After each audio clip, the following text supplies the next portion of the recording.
गांव के मशहूर चौधरी परिवार में नई बहू आई थी अनिता। खूबसूरत, पढ़ी लिखी, मगर ससुराल के नियम कायदों से बिल्कुल उलट। शादी के पहले ही दिन उसे घर की परंपराओं के बारे में समझा दिया गया। औरतों को ज्यादा बोलने की इजाजत नहीं, घर के फैसले सिर्फ मर्द लेंगे, बहू को हमेशा पर्दे में रहना होगा। अनिता चुप रही, मगर उसने सोच लिया कि वो चुपचाप अन्याय सहने वालों में से नहीं है। एक दिन उसने देखा कि गांव के मजदूरों को उनके हक का पैसा नहीं दिया जा रहा। जब उसने इस पर सवाल उठाया तो ससुर ने डांटते हुए कहा, ये हमारे घर के मामले हैं, बहू को इससे कोई मतलब नहीं होना चाहिए। पर ये इंसाफ का मामला है और इंसाफ में सबकी आवाज होनी चाहिए।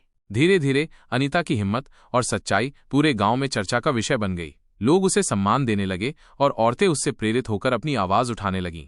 एक दिन पंचायत में जब एक औरत को गलत आरोप में सजा दी जा रही थी, अनिता ने पूरे गांव के सामने कहा, अगर अन्याय के खिलाफ बोलना बगावत है तो हाँ, मैं बागी हूँ। उसकी बातें सुनकर कई महिलाएं उसके समर्थन में खड़ी हो गईं। अंततः पंचायत को फैसला बदलना पड़ा।